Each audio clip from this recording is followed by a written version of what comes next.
आइए मित्रों, हमारे YouTube चैनल स्वाध्याय में आपका हार्दिक स्वागत अभिनंदन। आज हम आपके लिए लेकर आए हैं श्री गुरु चरणाश्रय की आवश्यकता इस विषय पर प्रेरणादायक ज्ञानवर्धक ज्ञान चर्चा। अगर आपने हमारे चैनल को लाइक और सब्सक्राइब नहीं किया है तो आपसे निवेदन है, कृपया चैनल को लाइक और सब्सक्राइब अवश्य करें। मनुष्य माता के गर्भ से उत्पन्न होते ही विद्वान नहीं बनता, साधन बिना सिद्ध नहीं हो सकता। इसी तरह श्री गुरु चरणाश्रय के बिना सदुपदेश भी लाभ नहीं कर सकता। अतः श्री गुरु चरणों का आश्रय लेना मनुष्य मात्र का सर्वप्रथम कर्तव्य है।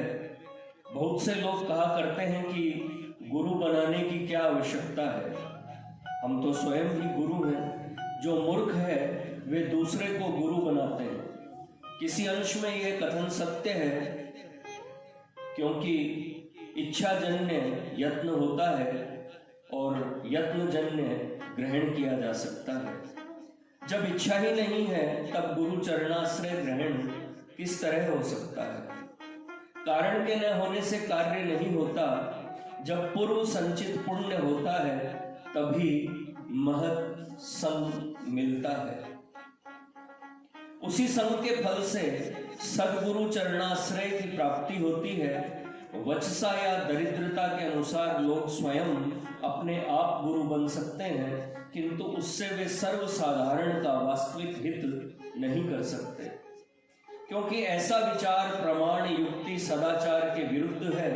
भगवान कहते हैं, आत्मेव यात्मनो बंधुरात्मेव रिपुरात्मनः। मन ही अपना मित्र है, मन ही अपना शत्रु है। मन शास्त्र सदयुक्ति एवं सदाचार के अनुकूल होने पर मित्र की तरह उपकारी होता है। यदि वह मन शास्त्र की अवज्ञा, कुयुक्ति और असदाचार में अनुरक्त हो जाता है तो शत्रु की तरह जीव का अहितकारी होता है। मन सुख दुख उन्नति और अवनति का मूल कारण है। मन को वश में करना सबसे पहला कर्तव्य है। इसका एकमात्र उपाय सत्संग है। सत्संग के प्रभाव से मन निर्मल हो जाता है। मन की निर्मलता से द्वेष भाव दूर होता है। तभी उपर्युक्त सत्पुरुष को गुरु बनाने की प्रवृत्ति होती है। उस समय यह विचार नहीं होता कि जैसा मैं मनुष्य हूँ, श्री गुरुदेव भी वैसे ही मनुष्य हैं। मन के कुत्सित विचारों से दूषित होकर ही मनुष्य कहता है कि मुझ में गुरु में कोई अंतर नहीं है, जैसा मैं वैसे गुरु। स्त्रीलंपट और सांसारिक कार्यों में आसक्त चित्त लोगों की संगति से ही मनुष्य की रुचि बिगड़ती है। इसी से मनुष्य सद्गुरु चरणाश्रय की इच्छा नहीं करता। शास्त्र में लिखा है न पश्यन्ति ही धाम भूयसाम। कुल की उत्तमता से ही विद्या वित्त तपस्या आदि जीव के अनुकूल होते हैं। जैसे दुग्ध अमृत है, और यदि सर्पपान करता है तो अमृत रूप दुग्ध भी विष हो जाता है। स्वाति नक्षत्र का बिंदु पात्र विशेष में सफल होता है, कुपात्र में सफल नहीं होता। इसी तरह असत्संगी का मन कभी निर्मल नहीं होता, बल्कि अहंता से उदंड हो जाता है। इसी से उसकी विचार शक्ति लुप्त हो जाती है। उसको महत् पुरुष की महिमा का परिचय नहीं होता। शास्त्र में लिखा है, तस्मात् गुरुम प्रपद्येत जिज्ञासु श्रेय उत्तमम्। जब श्री विदेह महाराज ने माया से पार होने का उपाय पूछा, तब योगी वर प्रबुद्ध ने उनको यह उत्तर दिया, मद्भिज्ञम गुरुम शांत मुपासित मदात्मकम। श्री भगवान की आज्ञा है कि मेरे तत्व को जानने की इच्छा करने वाला पुरुष श्री गुरु चरणों का आश्रय करे। अवश्य ही वह गुरु शांत मेरी महिमा को जानने वाले हों, मुझ में अपने मन को लगाने वाले होने चाहिए। इस महत्वपूर्ण आज्ञा का पालन न करने वाला पुरुष अहंता के बंधन में बंधकर अपने को भूल जाता है और उसका अधः पतन हो जाता है। शास्त्र कहता है, ये येषां पुरुषं साक्षादात्म प्रभवमीश्वरं न भजन्त्य जानन्ति स्थानान् दृष्टा पतन्त्यधः। यही अविद्या मोहित जीव का चित्र है।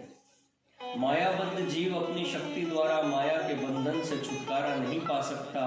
यदि माया के बंधनों से छुटकारा पाने की अभिलाषा है, यदि भगवत तत्व जानने की इच्छा है, यदि श्री भगवान से मिलने की इच्छा है, तो श्री गुरु चरणों का आश्रय अवश्य कर्तव्य है। यह शास्त्र वाक्य है, किसी की कल्पना नहीं। श्रुति कहती है, तद्विज्ञानार्थ सद्गुरु मेवाभिगच्छेत समित पाणि श्रोत्रियम ब्रह्मनिष्ठम आचार्यवान पुरुषो वेद। अतएव जो श्री गुरु चरणों का आश्रय लेते हैं, वही श्री भगवान को जान सकते हैं। बिना श्री गुरु चरणाश्रय के जीव दीक्षित नहीं हो सकता। अदीक्षित पुरुष के समस्त कर्म निष्फल होते हैं। अदीक्षितस्य कृतम सर्वं निरर्थकम भवति। और भी लिखा है, गुरु पादाश्रय अस्मात् कृष्ण दीक्षादि शिक्षण। जैसे बालक को श्री गुरु कृपा बिना अक्षर वर्ण परिचय नहीं होता, वैसे ही साधक भी सद्गुरु की कृपा से वंचित होकर श्री भगवान को प्राप्त नहीं होता। जैसे बालक विद्या गुरु से पढ़कर विद्या सुख में निमग्न होता है, वैसे ही सद्गुरु की कृपा से मनुष्य शिक्षा दीक्षा प्राप्त कर श्री भगवत सुख से परितृप्त होता है। जिसने विद्या गुरु से कर सीखा है या शास्त्र पढ़ा है, वही दूसरे को पढ़ा और सिखा सकता है। ऐसे ही भगवत तत्व के ज्ञाता श्री गुरु के चरणाश्रय से जिन्होंने श्री भगवान के तत्व को समझा है, वही दूसरे को भी यह तत्व समझा सकते हैं, अन्यथा नहीं। इसी से प्रत्येक पुरुष के लिए श्री गुरु चरणाश्रय की आवश्यकता है।